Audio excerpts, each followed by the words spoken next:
आणि एंट्री घेतली मी आणि मला असं कळलं की मला एकच पाय आणि जसं म्हणतात ना आपण की स्टेजवरची एंट्री आणि स्टेजवरची एक्झिट आपल्या लक्षात राहते आयुष्यभर. आणि जेव्हा मी उठलो, आता म्हटलं फ्रेश होऊया आणि जेव्हा मी त्या आय सी यूच्या बेडवरनं खाली उतरलो तेव्हा कळलं अरे मी उभाच राहू शकत नाही. पहिले ना 6 महिन्यांना आय वॉज फिलिंग की मी आता हतबल आहे, आता मी काहीच करू शकत नाही. मला माहीत नव्हतं मी परत काम करू शकेन काहीच. माझी म्हणत नाही पण आईवडिलांची पुण्याई म्हणून मी वाचलो आणि खरं वाचवलं रंग देवता. 21 जानेवारी 2024ला पुण्यात माझे नाटकाचे एका लग्नाची पुढची गोष्ट या नाटकाचे 2 प्रयोग होते. त्यातला पहिला प्रयोग होता संध्याकाळी 5 वाजता बालगंधर्वला. तो केला आम्ही प्रयोग आणि तिथून मी, दामले आणि कविता आम्ही आलो कोथरूडला, यशवंतराव चव्हाणला. मग आल्या लगेच 2 प्रयोगांच्या मध्ये नाश्ता असतो, तो नाश्ता केला, चहा घेतला, इतरही काही गोष्टी असतात ज्या ॲक्टरच्या असतात त्या केल्या आणि मग मस्करी चालली होती, चला प्रयोग करूया, लगेच मुंबईला जायचं आहे, परत शूटिंग आहे. त्यावेळेस माझी मालिका चालू होती ठिपक्यांची रंगून. म्हटलं अरे अच्छा म्हटलं ओके आता प्रयोग करायचा आहे. म्हटलं अरे माझ्या गोळ्या राहिल्या, माझ्या बीपीच्या गोळ्या होत्या, कारण माझं वजन त्यावेळेस 105 किलो होतं. म्हणजे मी इथून जाडतो, हनुवटीपासून इथून असा जाड होतो. मग गोळ्या घेतल्या आणि आता प्रयोगाला म्हणजे प्रयोग सुरू होईल का. आणि बॅकस्टेजला मी, दामले असे बसलो होतो खुर्चीला वर्षी बाजूला आणि कविताची एंट्री झाली. आमच्या नाटकात कविताची एंट्री पुढे होती अगोदर, म्हणजे ऑडियन्समधून एंट्री होती. मग एंट्री झाली आणि अचानक मला इकडे मुंग्या यायला लागल्या डाव्या हाताच्या अंगठ्याला. म्हणून मी आपलं असं करतो आहे काय, आणि दामले बघतात मला, काय रे काय झालं. म्हटलं काय नाही, बहुतेक तुम्ही काय पेमेंट वगैरे असेल आज, कारण खास येते हो. ते म्हणाले मग ते चुकीचं आहे, मी देणार नाही आहे. अशी आमची मस्करी चालली आहे. म्हटलं काय नाही हो, मुंग्या येतात. तर मला काहीच कळलं नाही. ते म्हणाले बघू हात, आणि मग त्यांनी एक 5-1 मिनटं जरा मला अशी मालिश वगैरे केलं. म्हटलं अहो सर एवढं काय करताय, एवढं काय नाही होते, मुंग्या येतात, मी आपलं झाडतो हात वगैरे. ओके, मग ते म्हणाले करशील ना प्रयोग. म्हटलं अहो मुंग्या येतात म्हणून प्रयोग कुठे कॅन्सल करताय. म्हटलं मी करणार, प्रयोग करणार. मग त्यांची एंट्री झाली. दरम्यानच्या काळात मी माझ्या को ॲक्टरला जे होतं बाकीचे त्यांना विचारत होतो की माझा चेहरा असा का वाकडा होतो आहे का, मला असं वाटतं कारण मला मुंग्या इथे पण येतात आता. ते मला नाही दादा ओके अगदी ओके. मग मी चालायला लागलो, चालतानाही मला काय त्रास नव्हता. म्हटलं चला नो प्रॉब्लेम. बहुतेक आतमध्ये गेलो, ऑडियन्समध्ये गेलो की पहिला लाफ्टर आला की आपण बरं वाटेल आपल्याला. आणि मी एंट्रीसाठी उभा तयार, केस वगैरे विंचरले आणि एंट्री घेतली मी आणि मला असं कळलं की मला एकच पाय आहे. म्हणजे डावा पाय जो आहे ना माझा, त्याला सेन्सेशनच नव्हतं अजिबात. नाही मी चालायचो पण मला कळत नव्हतं माझा हा पाय माझा टेकतो आहे की नाही. म्हटलं असेल काय तर, मी पाय पण झाडतो, हातही झाडतो. एका मोमेंटला माझ्या लक्षात आलं हे काहीतरी वेगळं आहे आणि काहीतरी भीषण आहे. मग दामलेनं म्हटलं मला, म्हणजे असं म्हटलं पण नाही, डोळ्यात आपण कळतं ना आपल्याला की काहीतरी मला बरं वाटत नाही. आणि मग एका मोमेंटला मी ऑडियन्सला हात जोडला, आय एम सो सॉरी म्हटलं मी प्रयोग करू शकत नाही, मला काहीतरी होतं पण काय होतं मला कळत नाही, पण काहीतरी होतं, मी प्रयोग नाही करू शकणार. आणि मी बसलो खाली. दामलेंनी अनाऊन्स केलं की अतुलची तब्येत बिघडली आहे, आजचा प्रयोग करू शकत नाही, त्यांच्या तिकिटांचे पैसे तुम्ही परत घेऊन जा वगैरे. आणि जर ऑडियन्समध्ये कोण डॉक्टर असेल तर तुम्ही या. त्यात एक वयस्कर डॉक्टर होत्या, त्या आल्या. त्यांनी सांगितलं बहुतेक, म्हणजे माझं वजन वगैरे बघून असेल की बहुतेक हार्टचं काहीतरी वाटतं मला. तर दामलेंनी मला लगेच एक गोळी असते ना ती, आय डोंट त्याचं नाव कायचं, ती गोळी दिली, बघ तुला बरं वाटेल. म्हटलं पण सर मला असं काय हार्टचं काय वाटत नाही आहे, कारण मला घाम येत नाही आहे, मला शॉर्टेज ऑफ ब्रेथ नाही आहे किंवा मला दुखते असं छाती असं काही नाही आहे, चला ॲडमिट करूया. आणि जसं म्हणतात ना आपण की स्टेजवरची एंट्री आणि स्टेजवरची एक्झिट आपल्या लक्षात राहते आयुष्यभर. एंट्री तर माझी लक्षात होती की कारण मला काम करायचं होतं नाटकात, म्हणून माझी स्पर्धा, एकांकिका स्पर्धा, राज्यनाट्य स्पर्धा, त्यातनं माझी एंट्री झाली. पण एक्झिट जी झाली फर्स्ट टाईम स्टेजवरनं, ती माझी व्हीलचेअरवरनं झाली. आणि तेव्हा मला खूप लागलं होतं मनाला, खूप, म्हणजे मी सांगू शकत नाही काय झालं होतं. मला ॲडमिट केलं, सह्याद्री हॉस्पिटल आहे पुण्याला, तिकडे कोथरूडला. मग त्यांनी माझा बी पी चेक केला, बी पी जास्त वाढला होता. मग त्यांनी मला सांगितलं की तुम्ही MRI करा, आपण MRI करूया. MRI केला तेव्हा कळलं की माझी ब्रेनमधली एक नर्व जी आहे किंवा वेन जी आहे ती जस्ट पंक्चर झाली आहे. त्याच्यामुळे ब्रेनवर जो काय थोडंसं रक्त पडलं असेल त्याच्यामुळे, आणि ते नेमकं त्या सेन्सरी पार्टवर पडलं असल्यामुळे तुम्हाला हा त्रास होतो आहे. तुम्हाला लगेच ॲडमिट केलं पाहिजे, नाहीतर तुम्हाला पॅरालिटिक अटॅक येईल. पण दरम्यानच्या काळात त्या पॅरालिटिक अटॅकची सुरुवात झाली होती, फक्त तो इम्पॅक्ट तितका नव्हता. कारण तो जर इम्पॅक्ट आला असता तर माहीत नाही काय झालं असतं. माझी म्हणत नाही, पण आईवडिलांची पुण्याई म्हणून मी वाचलो. आणि खरं वाचवलं रंगदेवतेने, रंगभूमीने वाचवलं. कारण हेच जर घरी असतो आणि मला असं वाटलं असतं की मुंग्या येतात, तर मी विचार केला असता ठीक आहे झोपूया, सकाळी बघूया. पण रंगभूमीवर होतो त्यामुळे मला कळलं की नाही, मला काहीतरी मोठा इश्यू होतो आहे, आणि रंगभूमीने वाचवलं. आणि मग मला ॲडमिट केलं. त्यातही दामले म्हणत आहेत की तू काय टेन्शन घेऊ नको, आम्ही आहोत सगळे. म्हटलं नाही सर, तुम्ही पण टेन्शन घेऊ नका, माझी ना मेडिक्लेम पॉलिसी आहे, मी तुम्हाला व्हॉट्सअप करतो माझी पॉलिसी. ती म्हणाला अरे गप्प बस तू, शांत राहा. आणि मग माझ्या बायकोला कळवलं. मला कळत नव्हतं की काय झालं आहे ते, मला कोणी सांगितलं पण नव्हतं. मला गोळ्या दिल्या, मी झोपलो. सकाळी जेव्हा मी उठलो, आता म्हटलं फ्रेश होऊया, आणि जेव्हा मी त्या आय सी यूच्या बेडवरनं खाली उतरलो तेव्हा कळलं अरे मी उभाच राहू शकत नाही. चालणं तर खूप लांब आहे, उभाच राहू शकत नाही मी. म्हटलं ओके चल ठीक आहे, काहीतरी असेल आजार म्हणून. 3 दिवस तिकडे होतो, ॲडमिट होतो. 3 दिवसांनी मुंबईत आलो. मुंबईत आल्या म्हटलं चला आधी मला आंघोळ करू दे छानपैकी, कारण हॉस्पिटलला सगळं स्पंजिंग असतं ना, आपल्याला जमत नाही किंवा ते कोणाच्या नशिबात येऊ पण नाही. आंघोळ करायला गेलो आणि हातात साबण पकडला, उजव्या हातात. ओके, डाव्या हातात मला साबण पकडताच येत नव्हता. I couldn't grip the soap. तेव्हा मी शॉवर खाली खूप रडलो आहे, जे मी हिलाही सांगितलं नाही. आणि मग नंतर झालो रिकवर हळूहळू. अशी गंमत आहे.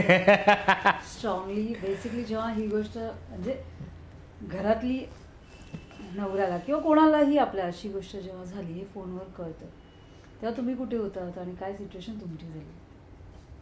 मी तर अगदी रिलॅक्स होते जेव्हा मला कळलं हे. मी झोपायला चालले होते, मी ऑलमोस्ट झोपली होते. आय थिंक रात्रीची वेळ, रात्रीची आय थिंक 11, 11:30, 11:30 वगैरे वाजले असतील.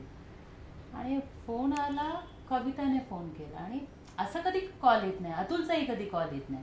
निघताना फक्त एक मेसेज टाकतात की अच्छा मी निघालो म्हणून. अरे आज कॉल, आणि ते पण कविताचं. मला वाटलं अतुल त्यांची बॅटरी डाऊन झाली असेल म्हणून मी फोन घेतला आणि सहज हां बोला, मला वाटलं हेच आहे. मग कविताने असं, आपण खूप केअरफुली बोलतो ना, ते पहिल्या ह्याच्यातच जे आलं ना माधुरी, आणि तो जो साऊंड होता ना, तिथेच मी उठून बसली. म्हटलं काय झालं? तर म्हणाले की अगं काही नाही, तुझी जरा तू घाबरू नको आधी. म्हणजे आणि कुणी असं म्हटलं की घाबरू नको, तेव्हाच आपल्याला असं वाटतं की दिस इज आउट ऑफ केअर, हे काहीतरी सांगतात. आणि मी म्हटलं अतुल बरं आहेत ना? नाही काही झालं नाही त्याला, पण प्रयोग करताना त्याला जरा त्रास झाला, माहीत नाही काय, आता डॉक्टरकडे घेऊन गेले. तर म्हटलं मी निघते आता. तर बोले नको निघू नकोस, तब्येत ठीक असली तर आम्हीच त्याला घरी घेऊन येतो, तू कशाला एवढं पुण्याला येतेस. म्हटलं ओके. पण आता मला कळे ना, प्रयोग थांबलाय, मग अतुलला ॲडमिट केलं आहे, हे सगळं ऐकल्यानंतर आपल्याला असं होतं ना, ते काय झालं आहे काय नाही माहीत नाही काय झालं आहे. मला राहावे ना. मी दामण्यांना फोन केला, ते पण म्हणतात नको अगं आता MRI करायला घेऊन गेले, तू काळजी करू नकोस, थांब जरा तू. पण म्हणजे त्यांचं म्हणणं की तू नको पॅनिक होस, आधी MRIचं स्कॅनचा रिपोर्ट येऊ दे मग कळेल. आणि नंतर ते असं झालं की आपल्याला राहत नाही. म्हणून म्हटलं सर एक 15-20 मिनिटानंतर, आता काहीच आठवत नाही कारण की तेव्हाही काही कळत नव्हतं. म्हटलं सर मी निघू का? तर ते बोलले ठीक आहे तू ये. आणि ते ये बोलल्यावर तर मला असं झालं की बस आता मला माहीत नाही, मला मी काय मला दिसणार आहे, मला काय ऐकायला येणार आहे. अशा वेळेस तुम्हाला जास्त निगेटिव्ह थॉट्स खूप येतात ना. पण एक म्हणतात ना की अच्छा आपण जेव्हा घरात मोठे असतो किंवा आपल्या आसपास होतात तेव्हा आपल्याला सांभाळायचं असतं आपल्या पेरेंट्सला, आपल्या सिबलिंग्सला, की अच्छा तुम्ही पॅनिक करू नका, एव्हरीथिंग इज फाईन. म्हणजे जरी आपण घाबरलेलो असलो तरी आपल्याला त्यांना सांभाळायचं असते की नाही आपण जाऊया. आपण मग माझी मॉम असो, तुझी मॉम असो, डॅड, भाऊ, आपण जाऊया बघूया. आणि तो जो प्रवास आहे रात्रीचा जो आम्ही पुण्याला मुंबई टू केला, पुणे, मला असं वाटतं माझ्या लाईफमधला सगळ्यात लॉंगेस्ट प्रवास होता. आणि देव ना करो तो कोणाच्याही आयुष्यात येईल, बिकॉज काहीच कळत नव्हतं, फक्त अंधार दिसत होता आणि आपण चाललो आणि कधी येते पुणे, कधी येते म्हणजे पुणे. मुंबई पुणे मुंबई हा माझा आवडता सिनेमा. ओके, मुंबई पुणे मुंबई हा प्रवासही माझा आवडता. प्रत्येक कलाकाराचा हा, मुंबई पुणे मुंबई मुंबई हा प्रवास कॉमन आणि आवडता. अरे वा, मस्त. आणि पहिल्यांदा तो प्रवास हिच्याकरता येताना आणि जाताना माझ्याकरता फार भीषण होता. हो. हा लगेच संपावा प्रवास आणि लगेच घरी पोचावं किंवा असं झालं होतं. असं नाही, सॉरी. नाही, तो तसाच होता. आणि हा.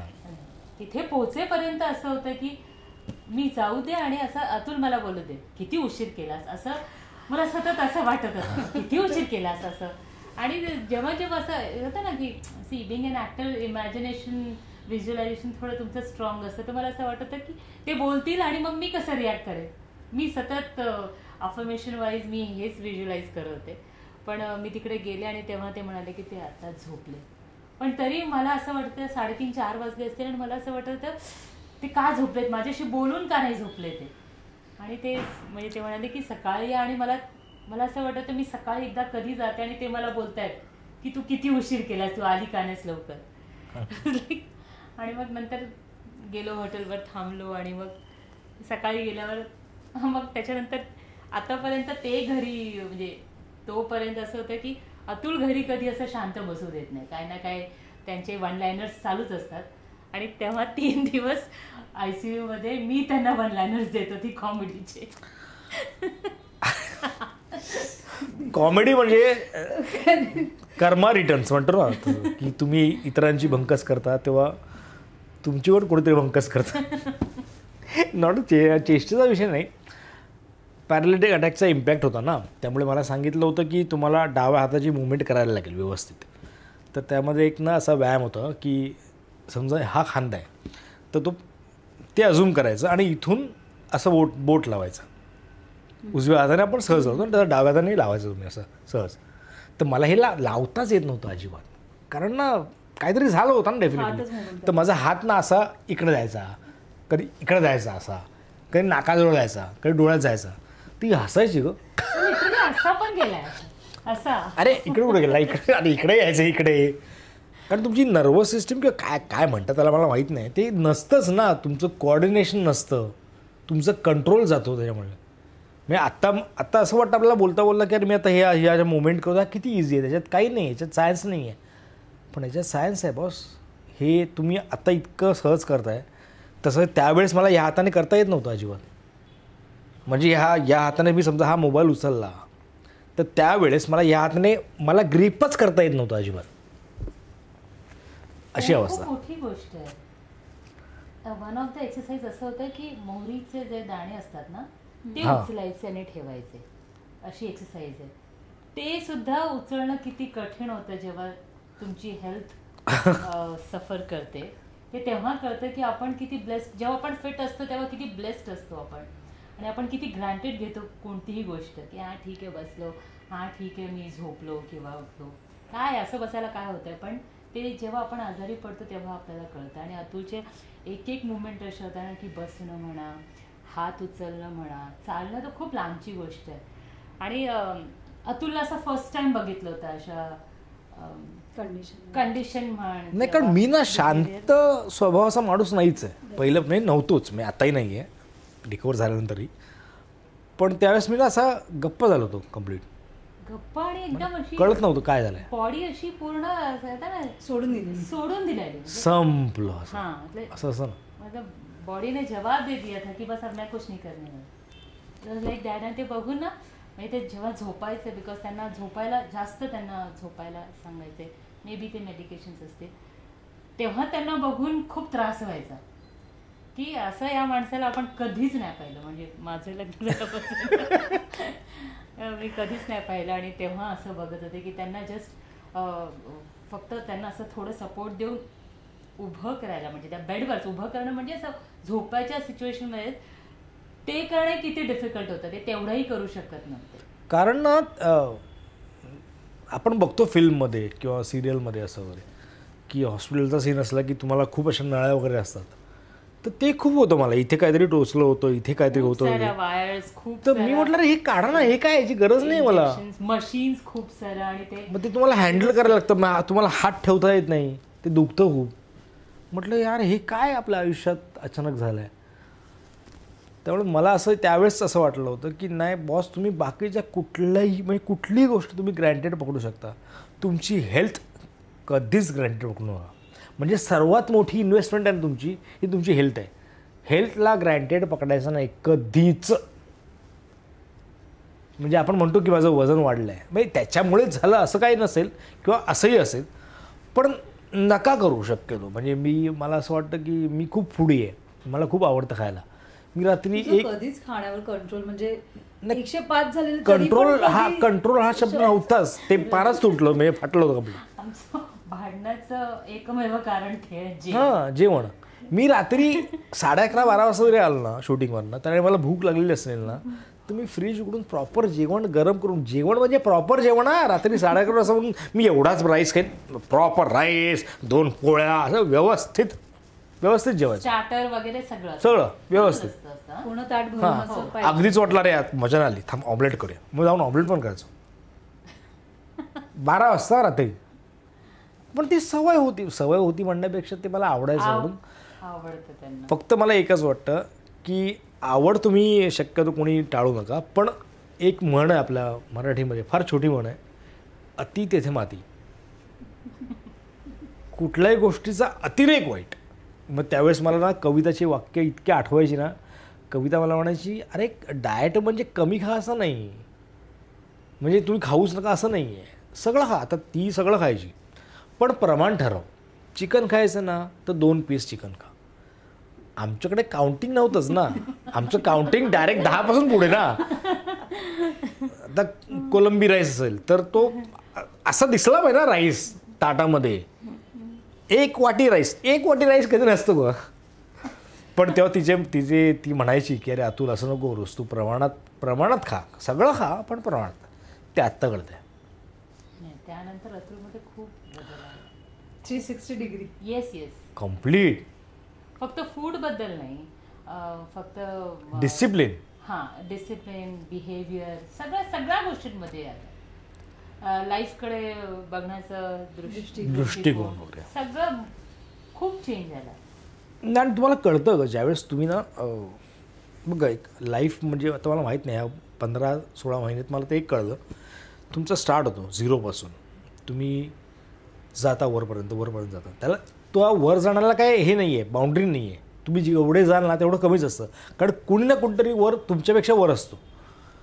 त्या प्रवासात तुम्हाला ना बेस लागतो एक शांतपणाचा, किंवा तुम्हाला एक काय म्हणतात त्याला, व्हॉट इट इज कॉल्ड, की तुम्हाला ना एक ठहराव लागतो. तो ठहराव ना माणूस विसरतो. मी एक मध्यंतरी ऐकलं होतं, 2 क्रिया आहेत, दोघांमध्ये सेम गोष्टी होतात, पण त्या दोन्ही गोष्टींना ना नावं वेगळी आहेत. म्हणजे धावणे आणि पळणे, दोन्ही क्रिया एकच आहे. धावतोय, पळतानाही दम लागतो, धावतानाही दम लागतो. पण ती हे होती एक रील म्हणण्यापेक्षा ते असं व्हिडिओ बघितला होता की हम लोग भागते हैं, हम लोग दौड़ते हैं. दोन्ही गोष्टी सेमच आहेत. भागना और दौड़ना सेम गोष्ट है, दम लागतो. लेकिन हम आज के लाइफ में पैसों के पीछे या फेम के पीछे या तरक्की के पीछे हम लोग भागते हैं, और जो सुबह हम लोग जो भागते हैं उसे हम लोग भागना नहीं कहते, उसे दौड़ना कहते हैं. तो आप दौड़ो, अगर आपको फेम चाहिए तो दौड़ो, भागो मत. ते मला इतकं पटलं, अरे हां यार, आपण म्हणा बरेचदा की आता आज मी ही सिरियल केली, आज मी हे नाटक केलं, आता मला हे करायचं आहे. हम लोग भाग रहे, डोंट भागो, दौडो. त्याला एक शिस्तबद्धता हवी. जसं मला दावली नेहमी सांगायची, बाकी सगळं करा रे, डिसिप्लिन महत्त्वाचं, लक्षात ठेव. कारण ते पण म्हणजे छान जेवतात वगैरे व्यवस्थित, पण discipline proper discipline. What is discipline? म्हणजे त्यांनी मला खूप वेळा सांगितलं, अरे डिसिप्लिन हां करतो असं व्हायचं. पण मग डिसिप्लिन म्हणजे आणखी डिसिप्लिन काय असतं की तुमचं काम तुम्हाला चूज करायला लागतं. हे बघा, आजकाल तुम्ही काम जेवढं कराल तेवढं तुम्ही लोकांपर्यंत पोहोचता. हे सगळं खरं असलं तरी ते करताना तुमची तब्येत तेवढीच महत्त्वाची आहे. आणि हे डॉक्टरने पण मला सांगितलं. म्हटलं अहो सर, मी एवढं हे रोजचं करायचो, मी गेली 15 वर्ष हेच करतो आहे.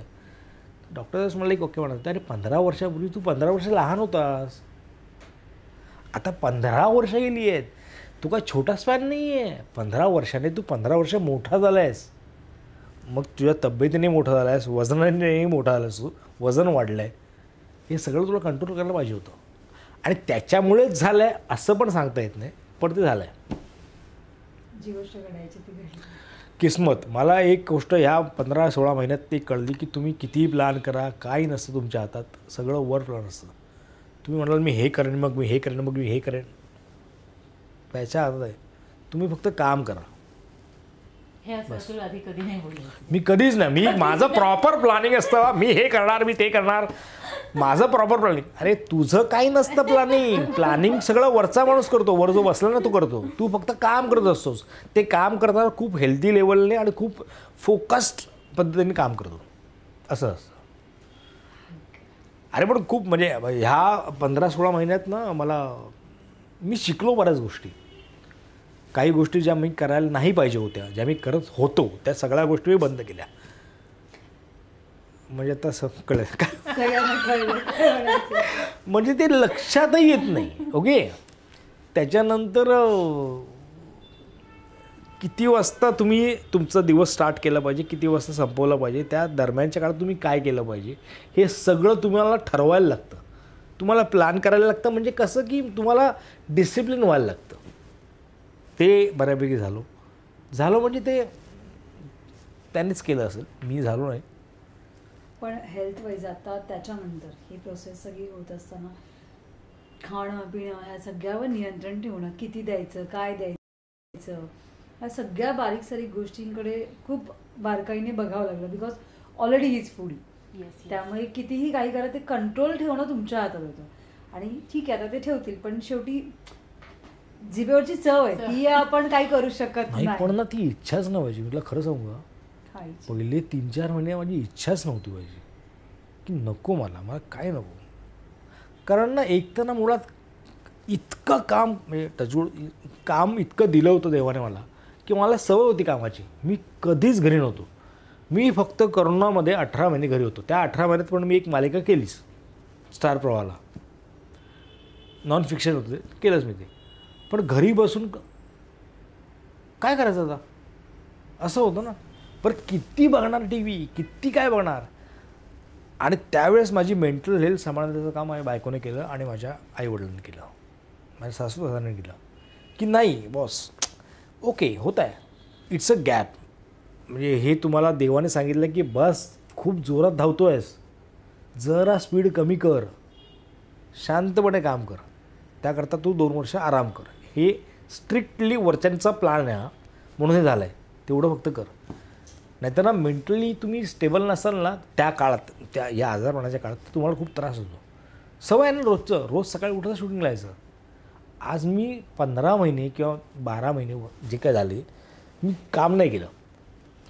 बरं असं पण नाही आहे, मला इतका अभिमान वाटतो मराठी इंडस्ट्रीमध्ये ॲक्टर असल्याचा की मला इतक्या लोकांनी फोन केले. त्यात मला आता मी सगळ्यांची नावं सांगायला मला आवडतील, पण मला मुद्दाम सांगायची नाही आहेत. पण माझ्या मागे अख्खी इंडस्ट्री उभी होती, सिरियल मीडियामधली चॅनल उभं होतं. त्यांनी सांगितलं होतं की अतुल, ज्या क्षणी तुला वाटेल की तू आता फिट आहेस, तू काम करू शकतोस, तू सांग, आपण काम, तुझ्याकरता काम आहे. हा जो सपोर्ट असतो ना, हा जेव्हा तुम्हाला ऐकायला मिळतो की अरे मला टेन्शन नाही आता, की मला जेव्हा बरं वाटेल तेव्हा मी काम करू शकेन. बरं असं एकच चॅनल नाही ना, अशी 2-3 चॅनल्स तुमच्या मागे उभे राहतात स्ट्रॉंगली.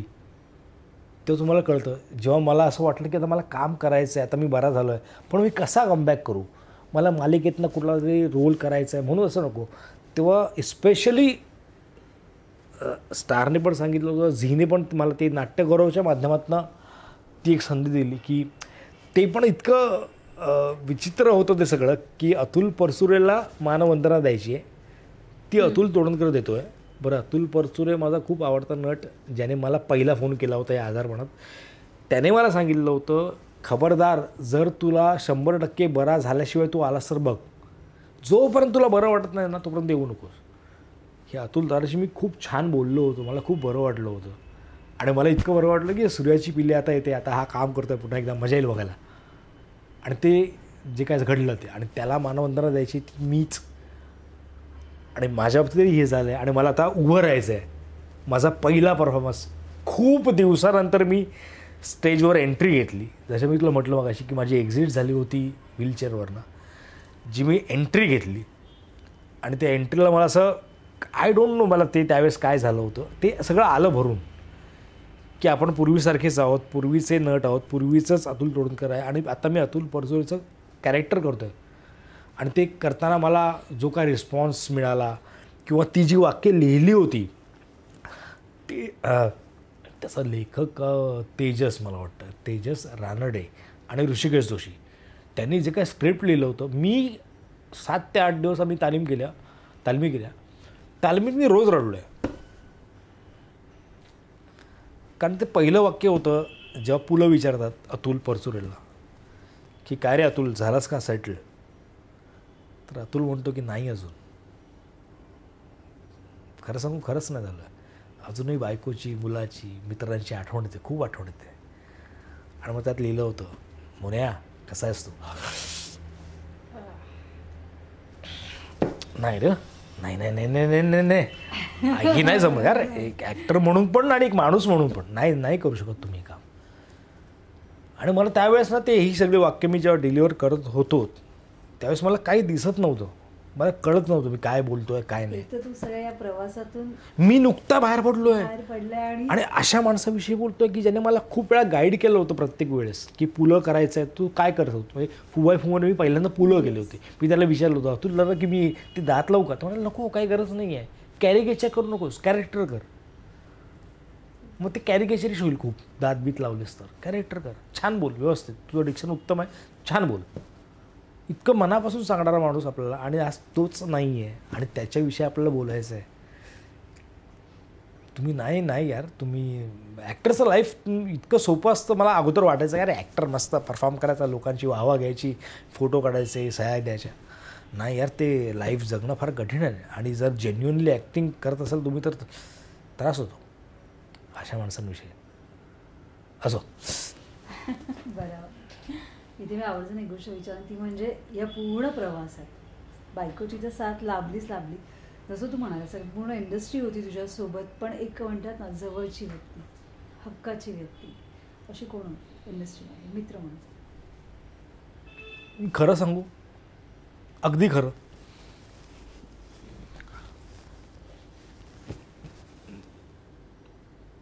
मला वाटतं ना आपल्या इंडस्ट्रीमध्ये ना सगळे कलिग्ज आहेत. ओके, आपल्याला वाटतं की हा माणूस आपल्याला तितकं हेल्प करू शकणार नाही किंवा त्याच्याविषयी म्हणजे आपल्याविषयी त्याच्या मनात इतकं नसेल.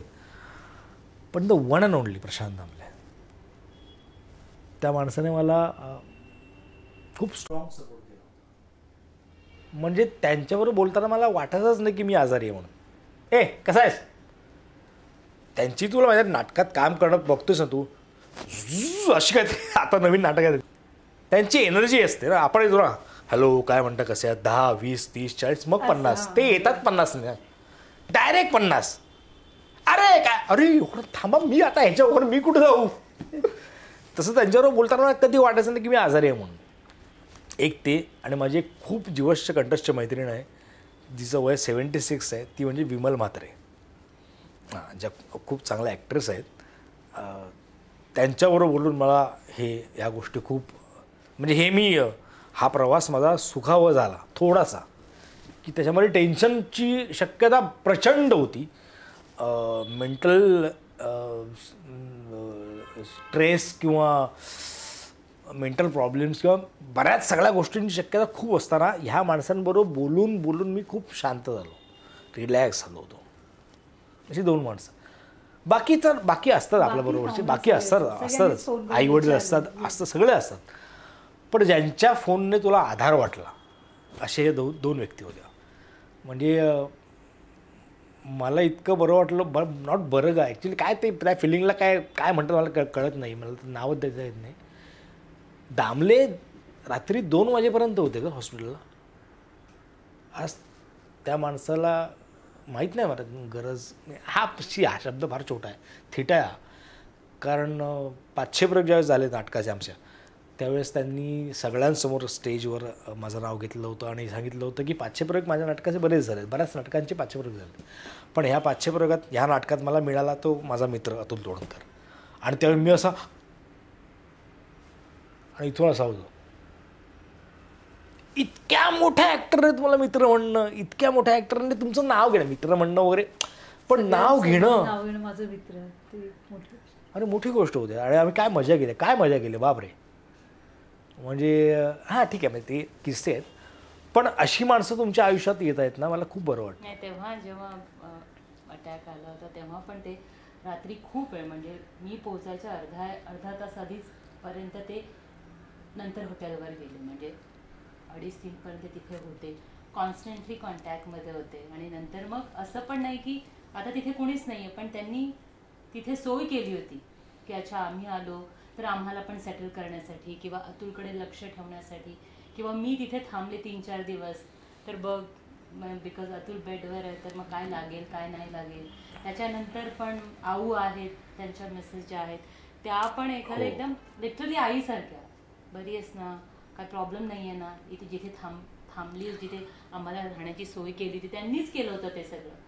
तर तिकडे तुला काय हवं आहे नको आहे, अतुलची तब्येत, म्हणजे नाटकानिमित्त आम्ही पुण्यात ज्या हॉटेलमध्ये राहायचो त्याच हॉटेलमध्ये ही होती आणि त्यावेळेस दामले पण तिकडेच होते. पूर्ण त्यांनीच ते बघितलं. म्हणजे असं जर आपण जिथे राहतो त्याच्या व्यतिरिक्त जर कुठेही झालं की आपल्याला असं वाटतं की अरे आपण नाही ओळखत, आता काय करायचं, कुठे काय करायचं. आणि बरोबर एक जण नव्हतं, फुल फॅमिली, म्हणजे इकडून बरेच जण तुम्ही सगळे गेलेले. हो, आणि मग काहीच कळत नव्हतं. ठीक आहे रिलेटिव्ह आहेत, पण ती सिच्युएशन अशी असते ना की तुम्हाला काही सुचत नाही. बरं अतुलला असं बघून आणि त्यांचं बीपी परत जसं फ्लक्च्युएट होतं तर डॉक्टरच असं सांगत नव्हते की ते बरे आहेत, ते निघेपर्यंत सांगत नव्हते की ते बरे आहेत. हां ठीक आहे, हां म्हणजे आता असं झालं, आता असं झालं, आपण बघूया. ज्या दिवशी मी म्हणजे हट्ट केला की मी आज घेऊन जाणार आहे त्यांना, ही सिच्युएशन मी बघते एक 3-4 दिवसानंतर, तर मी घेऊन जाणार. त्या दिवशीही म्हणजे त्यांचं असं होतं की ठीक आहे तुम्ही तुमच्या हिशोबाने घेऊन जा, तुमच्या रिस्कवर घेऊन जा. बस सो स्कॅर्ड रिस्कवर घेऊन जा. हा म्हणजे बरं कुठे जवळ जायचं, पुढच्या गल्लीत जायचं नाही, मुंबईला जायचं, पुण्यावरून संध्याकाळच्या वेळेस, म्हणजे 5 तास ड्राईव्ह. सो पण त्यांचा आऊचा खूप तिथे आधार होता. म्हणजे मला असं वाटतं की काही झालं की मी सांगू शकते आऊ असं आहे तसं आहे तसं आहे. बट हॅट्स ऑफ की खरंच म्हणजे ह्यांनी जे सांगितलं ना ते आपण शब्दात नाही बोलू शकत, नाही बोलू शकत तुम्ही. नाही म्हणजे कविता दामले आऊंविषयी म्हणजे तुम्ही नाही शब्द सांगू शकत. त्यावेळेस त्यांनी ही मदत केली, त्यावेळेस मला हे केलं असं नाही सांगू शकत. फक्त एकच सांगतो ना, तुम्ही ना कधी कधी ना आपण ना बोलतो, आपण काही गोष्टी आपण रिॲक्ट होतो, आपल्याला वाटतं आपण रिॲक्ट झालो, इट्स ओके नो प्रॉब्लेम, एवढंच तर आहे नसतं एवढंसं. पण आय डोंट नो, मला असं वाटतं की ना व्हीलचेअरवरचा किस्सा मी तुला सांगतो. मी तुला मगाशी म्हटलं की माझी एक्झिट व्हीलचेअरवरनं झाली आणि नंतर मी एंट्री झाली माझी. तर आमची मालिका चालू होती ठिपक्यांची रांगोळी, त्यामध्ये ना एक पात्र असं दाखवलं की ते आजारी असतात, मग ते हॉस्पिटलमधनं घरी येतं आणि मग तिच्याकडे ती व्हीलचेअरवरनं येते. तेव्हा मग सीन संपला की आम्ही व्हीलचेअरवर जाऊन बसायचो टाईमपास म्हणून. तेव्हा मला इकडे सांगितलं होतं की अरे असं व्हीलचेअरवर बसायचं नसतं. म्हटलं त्यात काय एवढं काय नसतं. आणि जेव्हा मी बसलो होतो व्हीलचेअरवर तेव्हा असं वाटलं की अरे यार नाही, म्हणजे असं बोलू पण नका तुम्ही एवढं की असं असतं, काय नसतं, असं काही नसतं. म्हणजे कोण कधी कुठे काय कसं हो म्हणेल म्हणतात ना की तथास्तु म्हणतं कोणतरी, किंवा जनरली आपण बघतो ना हॉस्पिटलचे कुठलेही सीन की व्हीलचेअरवरनं घेऊन चाल पेशंटला, जे सीन मला खूप बोर करायचे. काय हे दाखवायची काय गरज आहे, किंवा लाईट्स असे जात आहेत वरून असे पास होत आहेत, काय गरज आहे. आणि जेव्हा मला ॲडमिट केलं I was watching the lights travelling, यार इथून इकडे येत आहेत, इकडून कसे चालले आहेत, मला दिसतात एक माणूस इकडून चालला आहे, एक माणूस, अरे यार ह्या सीनची गरज आहे, याची गरज असते रे. कारण जो माणूस हे सगळं बघतो ना ते फार नाही का. मग देवही वरतून म्हणाला या सीनची गरज आहे. या सीनची गरज गप्प बसतो ना, तुला काय करायचं आहे? खूप खूप खाणं पिणं खूप चाललंय तुझं, या सीनची गरज आहे. गरज यू नीड रेस्ट. नियंत्रण काहीच नाही. आणि मी तुला खरं खरं सांगतो, मला रंगदेवतेने वाचवलं. अदरवाईज मी जर नसतो स्टेजवर तर माहित नाही काय झालं. Is a blessed child. मी त्यांना नेहमी सांगते टचवूड. नाही पण ती गोष्ट खरी, कारण की त्या मोमेंटला तू ड्राईव्ह करत असता किंवा कुठे असता किंवा कोणावरही दुसऱ्या- समजा शूटिंगला असतो 10:30ची वेळ, म्हणजे 10ला पॅकअप, 10:30 मी घरी चाललोय, मी ड्राईव्ह करतोय आणि ते ड्राईव्ह करताना झालं असं तर You never know. अरे म्हणजे इवन ना आणखी एक गोष्ट अशी की ना, तुम्ही अशा मोठ्या आजारामधून जेव्हा बाहेर पडता किंवा तो मोठा आजार झाल्यानंतरसुद्धा तुम्हाला योग्य डॉक्टर किंवा परफेक्ट डॉक्टर, परफेक्ट ट्रीटमेंट मिळणं योग्य वेळेत, हे तितकंच गरजेचं असतं. आणि ते माझ्या नशिबांना खूप चांगलं मिळालं. म्हणजे त्यातले डॉक्टर दांडेकर म्हणून आहेत साताऱ्याचे, ज्यांचं आयुर्वेदिक रिसॉर्ट आहे प्रकृती नावाचं. तिकडे मी 8 दिवस होतो. त्यांनी मला प्रॉपर, त्यांना जेव्हा कळलं की अरे असं असं आहे म्हणून, कारण मी करत नव्हतो पुढचा प्रयोग, पुढचे जे काय होते प्रयोग, जेव्हा त्यांना कळलं अतुल करत नाही आहे प्रयोग, आता अद्वैत करतो आहे, काय झालं अतुलचा असा इश्यू झाला. अच्छा. मग त्यांनी मला फोन केला, तू ताबडतोब निघून ये. म्हटलं अहो सर, असं नाही होऊ शकत ना, ताबडतोब कसं निघून, मी राहतो मुंबईत, तू काही पैशाची काळजी करू. म्हणजे पैशाची काळजी असं नाही, पण तू तो विचारही करू नकोस, तू पहिला ये. म्हटलं सर मी एकटा येऊ शकत नाही, माझ्यावर बायको नाही, दोघांनाही घेऊन मी सगळं बुकिंग वगैरे करतो. अहो म्हटलं सर पण असतं ना, शेवटी मॉनिटरी लेवलला पण विचार करायला लागतो ना. आत्ता सगळं थांबलं आहे तर मी असं नाही करू शकत ना, आहे ते मस्त उडवा, असं नाही होऊ शकत ना. नॉट उडवा ट्रीटमेंट वाईज, पण मला जरा वेळ जाईल. नाही अजिबात. म्हणजे त्यांनी इतकं की तू येतोस की मी येऊ. मग 8 दिवस मी तिकडे होतो. 8 दिवस त्यांनी मला इतकं ठणठणीत बरं केलं आहे. ॲक्च्युली आपण आयुर्वेद आणि ह्या सगळ्यांना आपण सेकंडरी लेवलला बघतो ना, किंवा होलिस्टिक ट्रीटमेंटला. ट्रीटमेंट त्यांनी दांडेकरांनी जी दिली अतुलला, तर आपण काय विचार करतो, आता आपण औषधं खाऊया, आपण इंजेक्शन्स घेऊया, किंवा जे काही ट्रीटमेंट आहे त्याची ते घेऊया बरं वाटेल. पण ह्या होलिस्टिक म्हणा किंवा आयुर्वेदिक म्हणा, याचा इम्पॅक्ट किती मोठा होतो हे अतुल तिथे जे 8 दिवस होते तेव्हा पाहिलं. म्हणजे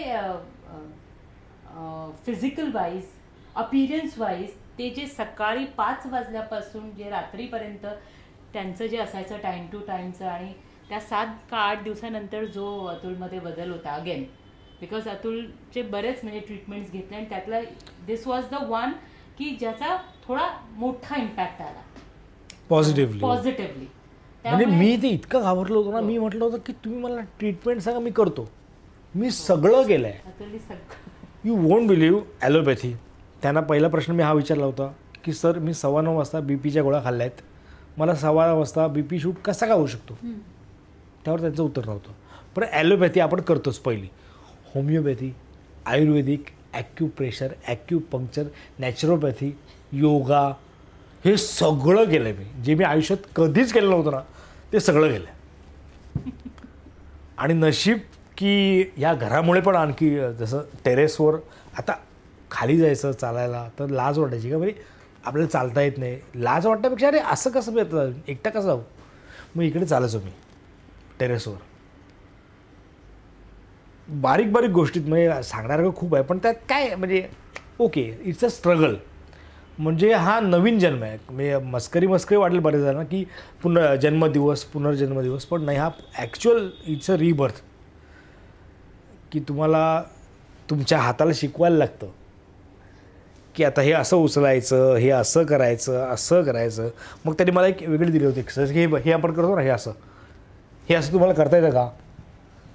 ते आता येतं, तेव्हा काहीच नाही गं, काहीच नाही. म्हणजे हा हात काहीच नव्हता. म्हणजे ह्या पाण्याची बॉटल असेल तर आपण पाणी ओततो ना, मला पकडताच येत नव्हती. पाणी उतरणं लांबची गोष्ट आहे. ते वायपर मोडवर असायचा तो. हां, इट्स अ कॉमेडी आहे. पण जे झालं होतं ॲक्च्युअली डेंजरस आहे, असं बोलू नये. पण आपल्याला मोबाईलची सवय असते ना, मोबाईल रील्स वगैरे असतो, आपण टाईमपास काय करणार ना आता. तर मग ह्या हाताचा कंटाळा दुखायला लागला हात की हा हात घ्यायचो मी. या हातामध्ये मोबाईल आला की तो,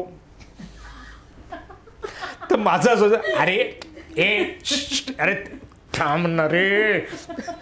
म्हणजे त्याला इकडं हा माझा वायबर होता, असं आम्ही हसायचो. म्हटलं वायबर चालू. माझ्याकडे आत्ता नशीब, आता आय कॅन होल्ड. इथे पकडला ना असा की असा, मला काय बघताच येत नाही. म्हणजे मस्करी करतोय याच्यामुळे की याच्याकरता सुद्धा की ते डोक्यात जाऊन नाही ग. शेवटी काय होतं, तुम्ही जर तुमची मेंटल हेल्थ जर बरी नसेल ना, तुम्ही लवकर रिकवर नाही होऊ शकत. या सगळ्या गोष्टी तेव्हा खूप उपयोगी ठरल्या जेव्हा अतुलचं रिकव्हरी स्टेज होती. बिकॉज सकाळपासून संध्याकाळपर्यंत ट्रीटमेंटच चालू असायच्या.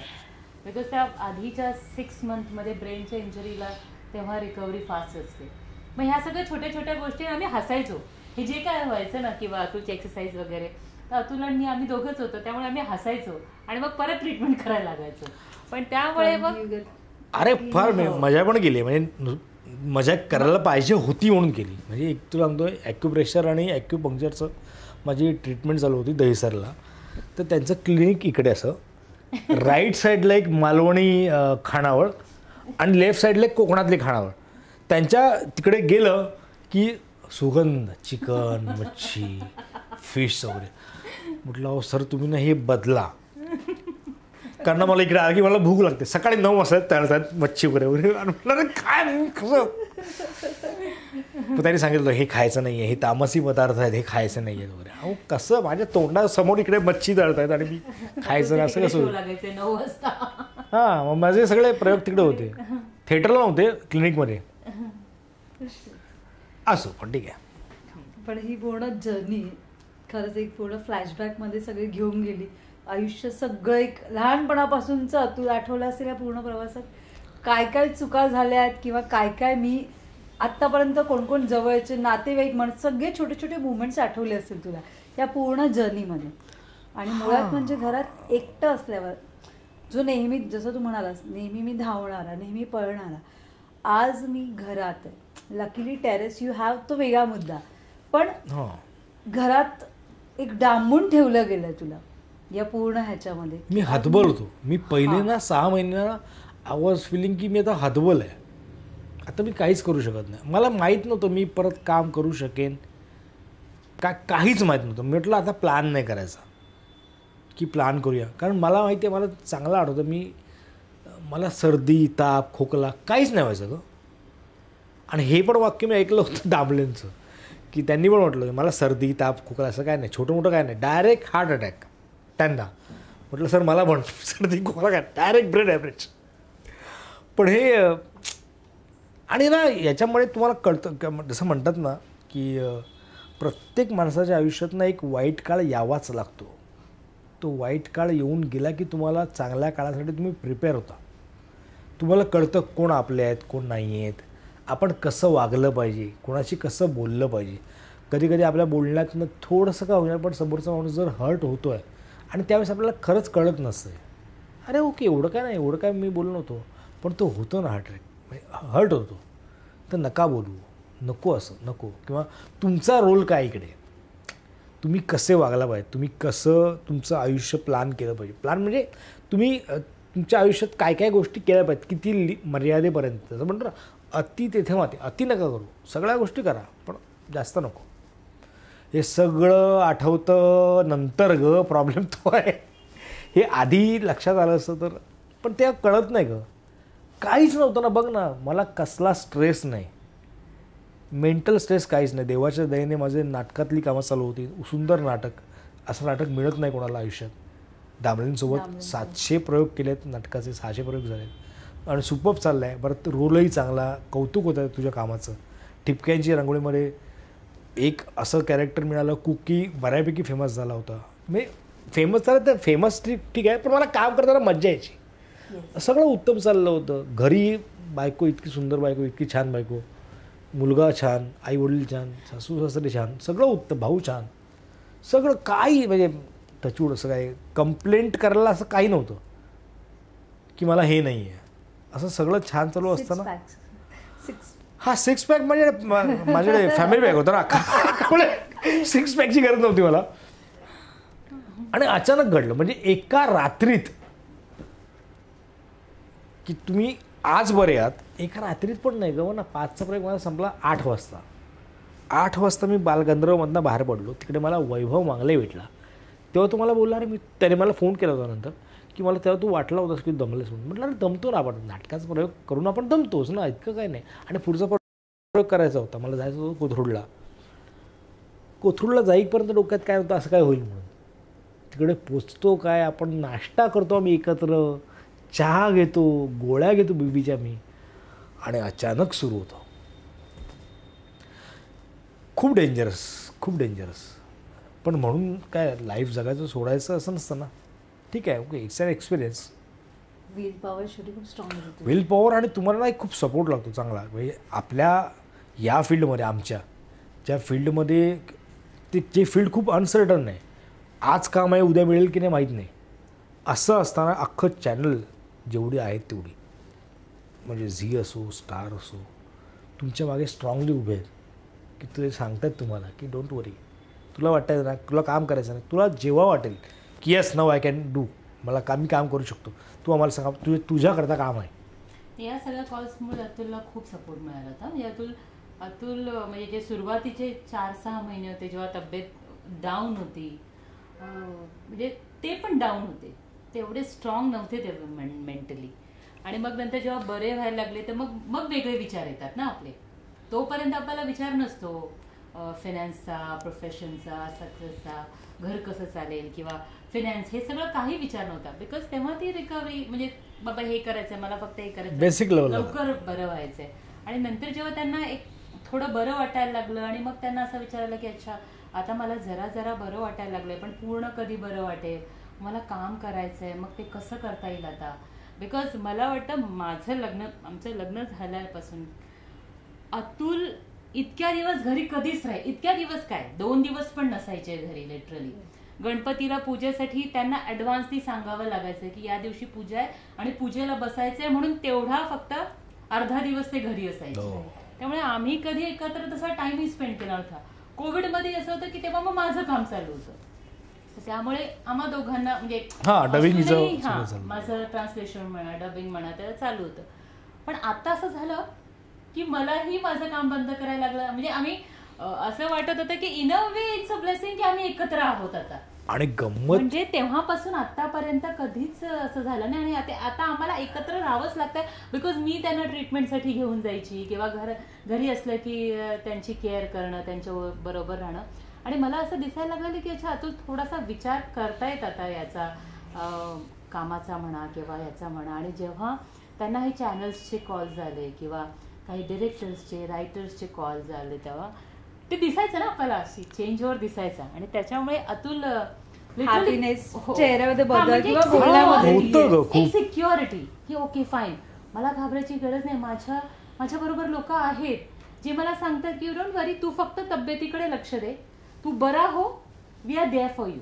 आणि मी म्हटलं अतुल अजून काय हवं एका ऍक्टरला, इतकं बोलणं. हे पण वाक्य ना, तू सॉरी तुला डिस्टर्ब करतो, नाही हे पण वाक्य ना मला कविता एकदा म्हटली होती की कविता त्यावेळेस टॉपला असताना तिने नाटक सोडलं होतं ना, एका लग्नाची गोष्ट.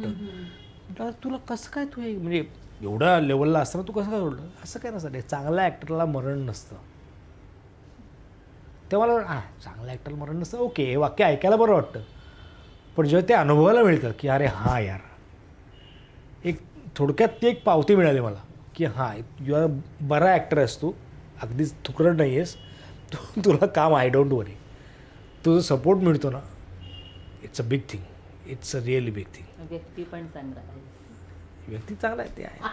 पण फायनली तुम्हाला दोघांना तो वेळ एकत्र घालवायला मिळाला कुठेतरी. आपण असा नाही, पण अगेन मी म्हटलं ना की तशी त्यांनी सुट्टी काढली नसती, नाही कधीच शक्यच नाही. म्हणजे मी ह्या फील्डमध्ये काम करायला लागल्यापासून माझ्या मुलाला असं वाटताना बघितलंच नाही आहे. असं होतं ना 1 वर्ष 2 वर्ष 3 वर्ष असं बघितलंच नाही मी. 1 वर्ष 2 वर्ष 3 वर्ष 4 वर्ष 5 वर्ष तो झोपलेला असायचा. मी सकाळी 7ला जायचो आणि 11 वाजता यायचो, 2 वेळेस तो झोपलेला. पण आता बघतो मी, आता त्याच्यात पण ना ज्यावेळेस अटॅक आला त्यावेळेस शौर्याची 10वी होती आणि मी विचार केला होता की त्याचा अभ्यास घ्यायचा वर सगळं. आणि मी अभ्यास घ्यायला बसायचो वा, नाव घेतलं. शौर्याची 10वी होती, अभ्यास घ्यायला बसायचो मी. त्याला म्हटलं पुस्तक ओपन करायचं बघूया. आणि मी बसलो की 5 मिनिटात मला इथे ना लेफ्ट साईड वीक होती ना अख्खी, इतकी दुखायची ना मला. म्हणून मग मी इथेच झोपायचो असा. मी त्याला म्हणायचो मग हे वाच ते वाच. मग नाही नको sir, I am really sorry म्हटलं, मी तो अभ्यास नाही घेऊ शकत. तो म्हणाला इट्स ओके बाबा, असं काय नाही, तू नको घेऊस, असं म्हणजे तू घेतलाच पाहिजे असं काय नाही आहे, डोंट वरी, तुला बरं वाटू दे, मग तू ये किंवा तेव्हा आपण बघू. आणि ते मला खूप वाईट वाटायचं की अरे यार मी असा विचार केला होता, मुलं त्या 10वी आहे, आपण जरा अभ्यास घेऊ, काय करू. पण एवढ्या सगळ्या परिस्थितीतसुद्धा मुलाने ज्यावेळेस 78-80पर्यंत पर्सेंटेज मिळतात तेव्हा मला खरंच खूप बरं वाटलं. म्हणजे त्याच्याकडे अजिबातच म्हणजे आम्हाला माहिती अजिबात लक्ष नाही का कधी अभ्यास करायचा, तो कधी परीक्षेला गेला. हे बिकॉज आम्ही सकाळी 7:30-8ला घरातून जायचो, येता 4:30-5 वाजायचं, तोपर्यंत मग त्याच्यानंतर लंच. आणि एवढा प्रोलॉंग्ड आजार पण मला आयुष्यात कधी मी विचार पण नव्हता केला की जानेवारीपासून मी ऑगस्ट सप्टेंबरमध्ये जेव्हा गणपती आले तेव्हा मला जरा बरं वाटायला लागलं. जेव्हा मी जुलैमध्ये याला गेलो होतो साताराला गेलो होतो दांडेकरांकडे, तेव्हा जरा बरं वाटलं मला. मग गणपती आले घरी, मग जरा बरं वाटलं, मग घरी माणसं आली. माणसांची पण त्यांना सवय ना. बरं, त्यालाच आहे इच्छा ऍक्टिंगची मुलाला? माझं बघून मग त्याला वाटत मला दोघंही या फील्डमधून नाही माहित नाही, त्याची इच्छा त्याची आहे, त्याने काय करावं हा डिसिजन त्याचा आहे. त्याला वाटलं तर करू शकतो. आणि मी कधी फोर्स पण करत नाही, विचारत पण नाही. बोलण्यातून किंवा गप्पा मारण्यातून पुढे काय तुझं प्लॅनिंग आहेत काय? नाही नाही नाही प्लॅनिंग नावाची गोष्ट माझ्या आयुष्यातून निघून गेली आहे. कारण मी ते आधी खूप केलं आहे अगं, प्रचंड. म्हणजे एक तर मी BST मध्ये होतो, त्यामुळे एक नोकरदार माणूस म्हटल्यानंतर आपल्या बँकेत किमान 6 महिन्याची सॅलरी असायला पाहिजे, इथपासून प्लॅनिंग होतं ना सगळं. मग आपलं घर कसं असावं, 10x10च्या रूममधनं बाहेर पडल्यानंतर आज इतका बऱ्यापैकी घरात राहतो आपण, हे प्लॅनिंग असतं ना सगळं. आणि नंतर एका मोमेंटला कळतं की अरे नाही यार, प्लॅनिंग तुमचं असून उपयोगाचं नाही, प्लॅनिंग करायला तो बसला आहे, त्याच्या मनात आलं ना तर सगळं उत्तम होईल. मग बस ओके. काय काय किस्से घडलेत बापरे. नंतर पण आम्ही याला गेलो होतो पंढरपूरला कार्तिकी एकादशीला, दर्शनाला जायचं म्हणून निघालो आम्ही. आणि आम्हाला लक्षात पण नाही आलं की आता कार्तिक एकादशी आहे आज म्हणून. आणि तेव्हा प्रचंड गर्दी. मला समोर ज्यांनी फोन केले होते किंवा ज्यांना मी फोन केला होता त्यांनी सांगितलं की नाही दादा तुम्ही आज कशाला आलात, आज खूप माणसं आहेत, पंढरपुरात 7 ते 8 लोक आहेत आज आजच्या दिवशी. आणि आम्ही जातो काय, आमची गाडी कोणी अडवत नाही आहे, आम्ही जवळपास पोचतो मंदिराच्या, तिकडे गाडी पार्क करतो काय, एक कोणतरी येतो काय मास्क घालून, तो आम्हाला घेऊन जातो मंदिरात. आम्हाला वाटलं एक काय म्हणतात ते मुखदर्शन करता येईल आम्हाला, चल ठीक आहे. तो म्हणाला मुखदर्शन नाही, डायरेक्ट विठोबाच्या समोर जाऊ. कुठे आहे विठ्ठल, कुठे हे काय. आणि बघतो का, आणि आम्ही रडतोय दोघंही. इतक्या गर्दीत दोन्ही बाजूने रांगा थांबवल्या आहेत. त्या ज्या काय माऊल्या होत्या 3-4 भगिनी पोलीसमधल्या, त्यांनी थांबवल्या, थांबा थांबा थांबा थांबा थांबा. आणि आम्ही दोघं उभे राहून असे विठ्ठलाच्या मूर्तीसमोर रडतो आम्ही. आणि कळत नाहीये की अरे हे कसं घडलं की जिथे आपण जाऊ पण शकणार नाहीये, पंढरपुरात घुसू शकणार नाहीये, आपल्याला मुखदर्शन होईल की नाही माहीत नाहीये, तिकडे तुमचं डायरेक्ट दर्शन होतं काय, चंद्रभागेमध्ये तुमचं पाय तुमचे, एवढी गर्दी आहे, अरे कुठे शक्यच नाही. अशा ती काय डोंट नो काहीतरी घडलं त्यावेळेस, वेड होतो आम्ही. मग तेव्हा मला विश्वास वाटला की हां यस बाप्पा काहीतरी करतो आपल्यासाठी, आता बाहेर काढले बाप्पा बस. आणि आता अतुल एवढं बोलतात, आता म्हणजे मी म्हटलं ना चेंज झाले अतुल खूप स्पिरिच्युअल पण झालेत. मला असं वाटतं की ऍक्टरला तो बेस पण असावा, हा आध्यात्मिक बेस असावा असं मला वाटतं. थोडाफार होता, एक जास्त नव्हता, पण दादाचं म्हणजे असं म्हणजे पाया पडलं एवढंच. पण त्याकरता विशेष वेळ काढून किंवा तो दिवस काढून आपण जाऊया मंदिरात असं कधी नव्हतं. आंघोळ केली आता की आपण म्हणतो ना आंघोळ केली आता दिवा लावूया, असं पण अतुल दिवा लावणार नाही, आंघोळ केली हा चला बाप्पा चला जातो असं. अथर्वजीचं म्हटलं कधी, गायत्री मंत्र म्हटलं कधीतरी चला, कधीतरी सकाळी 7ची 6:45ला उठलो, अरे बापरे चला आंघोळ करून तेवढंच निघायचं ना असं.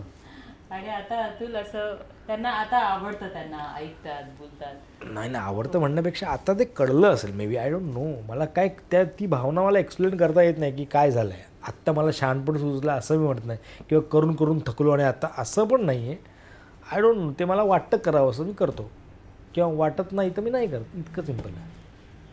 त्या ते व्यक्त नाही करू शकत काय. नाही नाही नाही नाही, ते फिलिंग त्याच्याकरता ना शब्द नाही आहेत. तू मगाशी एक प्रश्न विचारलास की कोण जवळचे कोण, असं त्याला शब्द नाही आहेत ग.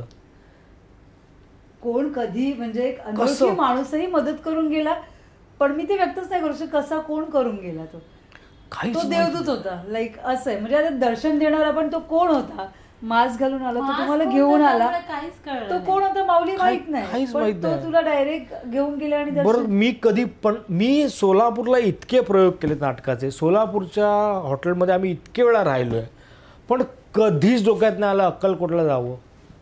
कधीच डोक्यात नाही आलं की आपण पंढरपूर इकडून जवळच आहे, सकाळी लवकर निघालो तर आपण दुपारपर्यंत परत येऊ. रात्रीचा प्रयोग आहे, पण कधीच नाही वाटलं त्या दिवशी लिटरली. आणि थांबवली एवढी गर्दी, आणि त्यात अच्छा आपल्याला माहिती आहे की आता दर्शन त्या होणारच नाही, एवढी गर्दी, एवढे 8-10 लाख लोक आहेत.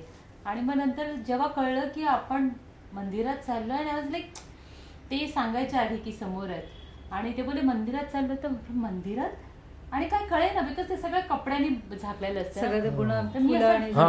तर मी असा विचार केला, यार इथे आपण कधीच नाही आलो, आणि आता आपण ते मंदिरात घेऊन चालत, आणि आपल्याकडे साधं एक फुलही नाहीये यार. आणि मला माहित नाही तिकडे काय घेऊन जातात, मी कधीच नाही गेली त्यामुळे. आणि आपल्याकडे साधं एक फुलही नाही. आणि तेवढ्यात ना एक बाई तिकडनं आमच्या बरोबर ज्या होते, त्यांची फ्रेंडची, त्यांच्या रांगा होत्या ना अशा सगळ्या, तिने दिला. आणि ते असे तुळशीची माळ आणि गुलाबाचं फूल, ओ ताई हे जरा द्या ना तिकडे. आपसुक आलं. आणि मी बघितलं की अच्छा तिकडे तुळशी माळा देतात आणि गुलाबाचं फूल. आणि म्हटलं अरे बापरे, म्हणजे कधी कधी तुम्हाला काहीच मागावं लागत नाही, आणि देव तुम्हाला ते देतं. म्हणजे देव, युनिव्हर्सल एनर्जी, जे काय असेल ते तुम्हाला देतं, जे तुम्हाला हवं ते. आणि आतापर्यंत लिटरली आणि असे एक क्षण ना, अतुलला हे झालं तेव्हापासून आतापर्यंत खूप आलेत. म्हणजे तो जर विषय काढला ना, आणि जो कधी स्वप्नातही नव्हता, कधी बोलण्यातही आला नाही, कधी विचारही केला नाही, अशा गोष्टीही घडल्यात. त्यामुळे अतुल खूप रुटेड झालेत, आणि खूप म्हणजे ठीक आहे, मी तर तशीच होते, पण अतुल तसे नव्हते. म्हणजे मी अतुलला तसं कधीच मी कामसू होतो खूप, म्हणजे कामामध्येही मला असं वाटतं की अतुलच्या त्यांना कामामध्येही खूप जास्त बदल आलाय. कामाबद्दल विचार करण्यातही खूप बदल आलाय. आणि त्याच्यानंतरचा अतुलचा एक तो परफॉर्मन्स, म्हणजे अतुल म्हणाले की अतुल पडसोडेचं जे परफॉर्मन्स अतुलने केलं, ते लिटरली ऍक्च्युली ते आता सुद्धा बोललं तर ते म्हणजे रडायला. म्हणजे असं असतं ना की आपण जेव्हा आपण रिस्टार्ट करतो, आता तर रिस्टार्ट करताना आपण ना कम्फर्ट झोनमध्ये रिस्टार्ट करतो ना. तर बिंग अ कॉमेडी ॲक्टर मला असं वाटतं की कॉमेडीचं काहीतरी करावं, जेणेकरून लाफ्टर, टाळ्या वगैरे. मी या स्ट्रगल मधून आलो, आणि परत तेच करायचं. आणि बरं, तो माझा ना हे नाहीये सगळ्या समोर, तो माझा फोटे नाहीये. एक सिरियस काम मला येतं करता, पण माझा फोटे नाहीये तो आतापर्यंत. हा सगळे आतापर्यंत की अरे वा मस्त हसत खेळत मस्त मजा करत, पण मी आविष्कारलाही नाटकं केली आहेत, पण ती लोकांना माहीत नाही आहेत. असं काम करताना मी अशा कामातून आपण रिस्टार्ट करायचं आहे. परत ते काम मी तुला खरं सांगतो, 7 दिवस मी खूप रडलो आहे त्या तालमीत. खूप म्हणजे खूप रडलो आहे. सगळ्यांसमोर असं नाही, कधीच साईडला जाऊन वगैरे. हॉरिबल होतं ते. आणि मग म्हटलं अरे हां यार, हे खूपच छान आहे की आपल्याला ॲक्टरला ना इमोट करता आलं पाहिजे ना. अजूनपर्यंत कसं होतं, आपण टायमिंग साधला होता, कॉमेडीचा टायमिंग साधला. आता मला इमोट करताना मी अटॅच झालो. इमोशनली काम करताना मी ना अटॅच व्हायला लागलो लेखकाच्या वाक्यांशी, त्या कॅरेक्टरशी. भलेही तो 10 मिनिटाचं होतं किंवा 15 मिनिटाचं स्किट होते, again it was a skit only, पण ते करताना मला खूप वेगळेपणा जाणवला. इमोशनल स्पेस, तो ठहराव हा ना कॉमेडीमध्ये काय टायमिंग असतो, फास्ट स्पीड पाहिजे कॉमेडीला. आणि ठहराववाला काम करताना पण तितकी मजा असते. आणि असं काम आधी पण केलं आहे खूप, पण रिस्टार्ट करताना या कामाने रिस्टार्ट करायची बरं, त्या एवढ्या जवळच्या व्यक्ती पण. हो, अतुल अतुल बोलले होते मला की Yes. त्यांनी फोन केला होता म्हणून त्या ऍक्टचा शर्ट ते घेऊन आले. मी तो घेऊन आलो शर्ट. तो अतुल असं sense त्या कधी तुमच्या ॲक्टमध्ये आवडत नाही. अतुल परसुरेचा कॉस्ट्युम जो होता ना, तो शर्ट म्हटलं हा मला हवा आहे, आणि त्यांनी मी खूप घेऊन जाऊ दिवस शकतो. घालत ते म्हणाले होते हा. ते. मी 2-3 दिवस ना घातला तो घरी. म्हटलं बस कर आता काढा. मला असं आलं की अरे यार, आय डोंट नो, मला माहीत नाही, मी काय वाक्य बोलत नाही, काय स्टेटमेंट करत नाही, पण मला असं वाटलं की अरे हा मग खूप छान, खूप वेगळं ब्लेसिंग्स, खूप छान. आणि मला एकदा ना चष्मा काढला की दिसत नाही, हा मला ॲडव्हान्टेज पण आहे काम करताना. मी चष्मा काढला की मला फक्त ना ठिपके दिसतात, ते कशा कुठल्या अँगलने आपल्याकडे बघतात काही कळत नाही. मला बऱ्याच जणांनी सांगितलं नंतर की अरे अख्खं ऑडियन्स ढसा रडत होतं. म्हटलं यार, म्हणजे पहिल्यांदा गेल्यानंतर सिद्ध्याने मारलेली मिठी मला आठवते. सिद्धू म्हणाला की अरे फोन काय करू, मी काय करू तुला, कसं आहे ते विचारला फोन करू की आज तू तेवढ्याच ताकदीने उभं राहिल्यास परत, हे बघताना मला खूप बरं वाटतं आहे. बरं, त्याने मला रोज फोन केला असं काही नाही झालं, पण तो जेव्हा भेटला, तेव्हा ज्या आत्मीयतेने भेटला, भरत भेटला. भरत म्हणाला की अरे तू आमचा स्पॉन्सर होता एकेकाळचा. त्यावेळेस मी एकटा नोकरीला होतो ना BST मध्ये. ते जे ती अटॅचमेंट जी असते ना, ती खूप मोरे भेटले मला. असं ते काय ते शब्दात नाही मांडता येत तुम्हाला यार, तुम्हाला एक्सप्रेस नाही करता येत त्या ते फिलिंग काय असो. या पूर्ण याच्यामध्ये जाता आता भरपूर काही अनुभव आलेले आहेत आणि ते खरंच शब्दात न मांडणारे अनुभव आहेत सगळे. जाता आता खास करून प्रेक्षकांना काय सांगशील? तेच एक वाक्य, बॉस भागो मत, दौड़ो दौड़ो तो हेल्दी रहोगे, भागो तो थक जाओगे, भागो मत. आणि तुमच्या हेल्थला अजिबात ग्रँटेड धरू नका. मग तुम्ही कुठल्याही फील्डमध्ये काम करत असाल, काम करत नसाल, तरीही health is the most beautiful and most required investment. बस ना. मी एक मला आता आठवत नाही कोण म्हटलं होतं की आता ना स्टार्सचं कास्टिंग होतं कलाकारांचं. मला वाटतं गार्गी फुलेंचं एक स्टेटमेंट आहे आणि जे मला खरंच पटलं होतं. अनफॉर्च्युनेटली आत्ता चॅनलमध्ये पण जी माणसं आहेत त्यांना जुने कलाकार माहीत नाहीत, बरोबर. सेकंडली असं आहे की रील करतात ते स्वतःला कोण समजत नाही आहेत, त्यांना इतर लोक समजून घेत आहेत किंवा समजवत आहेत, ते समजत आहेत की तुम्ही मोठे आहात, कारण त्यांचं कास्टिंग होतं आहे. 2 गोष्टीमध्ये कास्टिंग कसं होतं बघा. जे कास्टिंग करतात त्यांना असं वाटतं की यांचे फॉलोअर्स एवढे आहेत, त्यामुळे हे सगळे फॉलोअर्स आमची मालिका किंवा आमचं वेब सिरीज बघतील, जे जनरली बघत नाहीत कोणी. कारण तुमच्या सोशल मीडियाचे फॉलोअर्स किती आहेत याच्यावरनं तुमच्या नाटकाचं बुकिंग होत नाही. सेम वे तुमच्या सिरियलचं TRP वाढत नाही, सेम वे तुमच्या सिनेमाचं बुकिंग वाढत नाही, हाऊसफुल होत नाही. हे त्रिकालबाधित सत्य आहे, पण ते कोणी ॲक्सेप्ट करत नाही.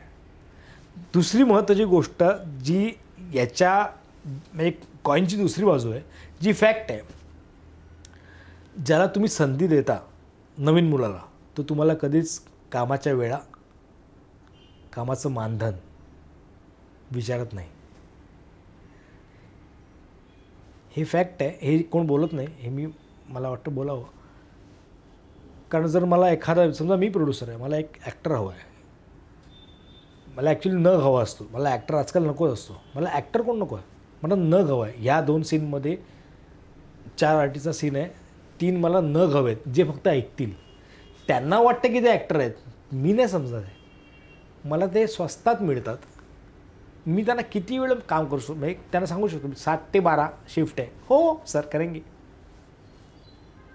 दिस is the basic hidden agenda of casting. तू कधी बघितलं असं की एखाद्या मोठ्या चॅनलचा कुठला तरी मोठा पिक्चर आहे आणि त्याचा हिरो रील स्टार आहे, ते सपोर्टला घेतील ज्याची गरज नाही आहे. सो त्यांना पण माहिती आहे, फक्त त्यांचा वापर होतो. पण याच्यामध्ये ॲक्टरचे काम कमी झालं आहे. ॲक्टर जे पूर्वी ह्या छोट्या छोट्या गोष्टींकरतासुद्धा ॲक्टर व्हायचे, जे ॲक्टर लागायचे ते आता ॲक्टर नाही लागत, त्यांना आता नग लागतात. या सीनमध्ये मला 5 माणसं हवी आहेत, 5 ॲक्टर नको आहेत. अनफॉर्च्युनेट आहे. त्यामुळे बघ ना, म्हणजे अगेन गार्गी फुलेंचंच हे स्टेटमेंट होतं की आजकाल मराठी पिक्चर चालत नाही आहेत. ह्याचा दोष ऑडियन्सला देऊच नका तुम्ही देताय काय. तेव्हाच्या काळात अशोक सराफ, लक्ष्मीकांत बेर्डे, अरे आत्तापर्यंत ना, भरत, अंकुश, केदार, आत्तापर्यंत होतं, तेव्हा नव्हतं असं काही. आता तुम्हीच जर ठरवून एखादी गोष्ट खाली घेऊन आलात, त्याचा बार जो आहे तो खाली आणलात, तर मग कसं तुम्ही लोकांना सांगता की अरे ऑडियन्स येत नाही. तुम्ही काय बनवलं पिक्चर. बरं आत्ता असं झालं ना की मॉनिटरी बेनिफिट मिळतो. यूट्यूबला तुमचे एवढे व्ह्यूज झाले की तुम्हाला एवढे पैसे मिळतात. अरे पण तुम्ही काय दाखवता. यूट्यूबसारखे व्हिडिओसारखे तुम्ही जर पिक्चर बनवायला लागलात तर कसं होईल. आजकाल काही बनवतात लोक, का मला पैसे मिळावेत. त्याच्यावर काही बोलण्यात कारण ते थांबणार नाही. आता ते पुढे गेलं खूप. आता तुम्ही पण नाही, ते कधी ना कधी त्याला हे बघ, प्रत्येक गोष्टीला जो सुरुवात असते त्याला अंत असतो. हो, पण त्याला वेळ लागेल. त्याच्या दरम्यानच्या काळात त्या प्रोसेसमध्ये जी पिढी आहे ना, ते जे ॲक्टर आहेत ना, त्यांना काम मिळणार नाही हे पण तितकंच सत्य आहे. त्या पिढीत मी पण आहे आता. पण ते फॅक्ट आहे, कारण लोकांना तेच हवं आहे. नाही, देशातलं जे राजकारण चालू आहे त्याच्यावरून एक मी इन जनरल सांगते, जर ते स्टॉप झालं तर ते खूप वेगळं. कारण की आजकालची नवीन जनरेशन काय करता तुम्ही यूट्यूब क्रिएटर आहे. हा म्हणजे शब्द असा जड आणि मोठा, बापरे, म्हणजे केवढी तरी मोठी पदवी असल्यासारखं त्या ॲटिट्यूडमध्ये आणि त्या झोनमध्ये ते बोलतात. म्हणजे हाँ मैं यूट्यूब, अरे मग हाँ अगर आप जो ना तो आपके ब्रँड वन होगा तो स्टेटमेंट वाईल्ड स्टेटमेंट करू. वाईल्ड, हा एकदम डेंजरस आहे, पण ते खरं आहे. आज इंस्टाग्रामवर किंवा यूट्यूबवर तुम्ही व्हिडिओ बघा, त्यातले 60% व्हिडिओज हे अर्धनग्न मुलींचे आहेत आणि त्यांचे फॉलोअर्स आहेत 1 मिलियन 1.5 मिलियन. मग तुम्हाला हे हवं आहे की काय हवं आहे. आजकाल न्यूडिटी इज अ फॅक्टर. झटपट प्रसिद्धी. आता एखादा कुठला एक नॉन फिक्शन शो येतो, त्या शोमधलं काहीतरी असतं, काय कोणतरी भांडतं, काय त्यांना काम मिळतं. अरे पण ते काम डिलिव्हर करता येतं का तुम्हाला. डिलिव्हर करणं हे महत्त्वाचं आहे ना. लेखक, जसं मला दामणीने सांगितलं होतं, लेखक वाक्य लिहितो, पण ॲक्टरचं काम आहे की ती लेखकाची वाक्य बोलताना ऑडियन्सला असं बिलकुल नाही वाटतं का की हा लेखकाची वाक्य बोलतो आहे, हा ते कॅरेक्टर बोलतो असं वाटलं पाहिजे. हे काम आहे ॲक्टरचं. ॲक्टरचं काम आहे दुसरा ॲक्टर बोलत असताना मी रिॲक्ट काय होतो आहे. मी बघ ना, मी आजकालचे बरेच लोक, अरे आता तू बसलेस, मी बोलतोय, तू असं करतेस. पण याच्यामुळे काय होणार आहे. याच्यामुळे तुम्ही तुमचीच चित्रपटसृष्टी किंवा तुमचीच सिरियलची जी मला हे आहे, तुमच्या सिरियल्स मराठी नाटकात हे होऊच शकत नाही. नाटकाचं नाही. हां, माझा मित्र राजेश देशपांडे त्याने एक मस्त वाक्य म्हटलं, आता आठवत नाही, मला आठवलं की तुला सांगतो मी पटकन. हां, त्या आठवलं. तर त्याने एक स्किट लिहिलं होतं. त्या स्किटमध्ये असं एक वाक्य होतं की अरे तू काय करते आहेस. सर मी फेसबुकवर आहे. अगर ह्याच्याने फेसबुक नाही होणार तुझं. फेसबुकवर राहून तुझा फेसला बुकिंग मिळणार नाही आहे. त्यासाठी तुला चांगलं काम करावं लागेल. इतकं सोपं आहे, पण हे लोक ॲक्सेप्ट नाही करत. याचा ऍक्च्युली मला असं वाटतं आता क्रिएटिव्हिटी ना सगळीकडे मायनस होत चालली आहे. फक्त मॉनिटरी बेनिफिट बघतात. डेफिनेटली. म्हणजे ते सोशल मीडिया असो किंवा आपली फिल्म्स असो और सिरियल वॉटएव्हर, क्रिएटिव्हिटी नाही बघत. सगळे काय म्हणतात की यातून मला मॉनिटरी फायदा किती मिळणार. हां, ते तर झालंच आहे. फक्त तोच एक, म्हणजे आधी फिल्म चालत असतील किंवा काही चालत असेल, बिकॉज प्रत्येक डिपार्टमेंटमध्ये, म्हणजे जर फिल्म घेतली और एनी कॉन्सेप्ट घेतले, तर प्रत्येक डिपार्टमेंटमध्ये माणूस त्याची क्रिएटिव्हिटी किती चांगली होईल हा विचार करून काम करायचा. त्यामुळे कलेक्टिव्हली ते काम खूप छान व्हायचं. आता मला असं वाटतं सगळ्या डिपार्टमेंटमध्ये फक्त बघतात की अच्छा पर डे होऊ दे, अच्छा या प्रोजेक्टला मी इथे विकेन, तिथे विकेन, तिथे विकेन. म्हणजे मला एक आणखी एक गोष्ट कळत नाही जसं मगाशी तू बोललीस की पेड प्रमोशन करणारी व्यक्ती कोण आहे हे बघत नाही का कोणी? की समजा माझा एक ब्रँड आहे, एक कोणतरी एक इंस्टाग्राम अकाउंट मी बघितलं की ज्याचे फॉलोअर्स खूप आहेत. अरे पण त्यांना बघतायत का लोक? उद्या तिने मला माझं कुठलं एखादं प्रोडक्ट जे आहे ते प्रमोट केलं तर माझा खप वाढणार आहे का? तो नाही वाढत. तुम्हाला हे फुकट मिळतं. मग तेवढ्या वेळापुरतं काय होतं, त्या जे कोण त्या अकाउंट होल्डर जो कोण असेल, तो ॲक्टर असेल, ॲक्टर नसेल, ॲक्ट्रेस असेल, ॲक्ट्रेस नसेल, कॉमन मॅन, लेमॅन असेल, त्याला ते प्रोडक्ट मिळतं फ्री ऑफ कॉस्ट. आजकाल त्याकरता पण बरेच जण करतात. माझा ब्युटी पार्लरचा खर्च निघतो महिन्याचा, माझे कपडे मला मिळतात फुकट, मला ज्वेलरीज मिळतात फुकट. अरे म्हणजे काय काय लेवलला विचार करता तुम्ही यार बॉस? असं कसं होईल? हे खूप एकदम बरं, सबस्क्रायबर्स असो किंवा ते विकत घेणं हा एक वेगळा झाला. साधी गोष्ट मला सांग, एखादी गोष्ट जी विकत मिळते त्याला किंमत असते का? माझे 100K फॉलोअर्स. अरे आज तुम्ही ओपन करा इंस्टाग्राम, त्यामध्ये अशा खूप ॲड्स आहेत की 1,000 फॉलोअर्स हवे असतील तर एवढे पैसे भरा. पण त्याच्या आजकाल ब्ल्यू टिकला पण इंस्टाग्रामने सांगितलंय 750 का जे काय असतात ते, हां ते अमाऊंट भरले की तुम्हाला मिळतं. मग त्या ब्ल्यू टिकचा अर्थ काय? त्यांचे सबस्क्रायबर्स तेवढे असतील आणि त्यांच्या पोस्टला जर गेला ना तर मोजून 15-20 लाईक्स असतात. हो हो हो. अँड सगळं अरे असं कसं म्हणजे जोपर्यंत माहित नव्हतं की अच्छा हे विकतात सुद्धा किंवा बाय करू शकतात. अरे पण त्या प्रत्येक पोस्टला 100 पण नाहीये तुमच्या लाईक, मग एवढे सबस्क्रायबर गेले कुठे? कॅल्क्युलेशन जर केलं नाही, इट्स म्हणजे जे या गोष्टी पैसे भरून मिळतात त्याच्यावर कास्टिंग कसं करता तुम्ही? समजा तुझे फॉलोअर्स जास्त आहेत, 100K आहेत, 200K आहेत, 300K आहेत, तू हे विकत घेतले आहेस. मग ज्या गोष्टी नाहीच आहेत अस्तित्वात, फेक अकाउंट्स जी क्रिएट करून तुम्हाला तुमचे फॉलोअर्स जे वाढवले आहेत त्याच्यावर तुमचा सिनेमा किंवा तुमचं नाटक किंवा तुमची सिरियल कशी काय हिट होईल किंवा वेब सिरीज कशी हिट होईल? फक्त एकच आहे, पैसे कमी द्यायला लागतात समोरच्या माणसाला. असे असेल that may be that is, हा एक मुद्दा असू शकतो. काही काही ना खूप सुंदर आहेत. म्हणजे मला अथर्व सुद्धा म्हणजे हा खूप चांगला ॲक्टर आहे, तो पण रील्स करतोय ना, पण तो ॲक्टर चांगला आहे. इवन तो नील, मला त्यांचं पूर्ण नाव माहीत नाही, आय एम सो सॉरी, पण ते खूप चांगले ॲक्टर आहेत. जे चांगले क्रिएट करतात ना, चांगली क्रिएटिव्हिटी आहे ना, त्यांना खरंच काम मिळालं पाहिजे. पण ज्याला काहीच येत नाही वगैरे हे जे आहे, हो डेफिनेटली त्यांनी जे दाखवतात किंवा जे पण व्हॉट एव्हर ते देतात तो कंटेंट देत आहेत, ते they are giving original content to viewers. आत्ता काय झालं, रील म्हणजे एखादं गाणं लावायचं बॅकग्राऊंडला जे लता मंगेशकर गातात, बरं त्याचे गायक कोण, तो कुठल्या सिनेमातलं गाणं आहे काय काही माहिती, लिपसिंग करतायत, फक्त तेवढंच माहिती असतं, ते वाक्यच माहिती असतं. त्याचं एकच कॉन्टेंट 1000 लोक तेच शूट करतात. ट्रेंडिंग व्हिडिओ आजकाल.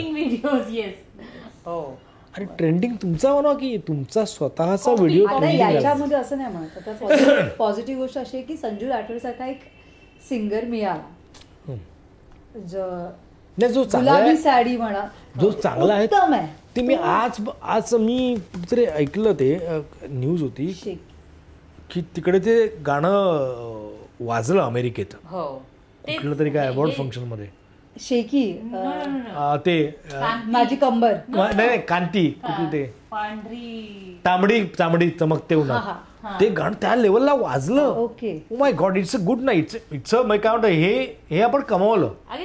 पण अगेन त्याची ओरिजिनल क्रिएटिव्हिटी आहे त्या माणसाची, त्या मुलाने किंवा त्या मुलीने, ज्याने कोणी बनवलं ते त्यांचं आहे ना, ते त्यांचं स्वतःचं आहे. त्यांनी रील नाही बनवले कुठलं, म्हणजे रील बनवताना त्यांनी दुसऱ्याचा आवाज वापरून नाही केलं ना, कॉपी पेस्ट नाही केलं आहे, त्यांची क्रिएटिव्हिटी आहे ती. मग ती चांगली पाहिजे. ती जर चांगली असेल तर त्यांना काम मिळालंच पाहिजे, प्रश्नच नाही. डेफिनेटली. बरं, जाता सगळ्या सो कॉल्ड सोशल मीडियावाल्यांना काय सांगशील? मी कोणच नाही सांगणार.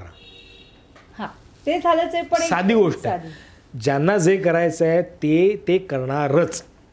फक्त तुम्ही कोणाला फॉलो करताय आणि का फॉलो करताय याचं प्रामाणिक उत्तर रोज सकाळी उठून आरशासमोर स्वतःला द्या, बस.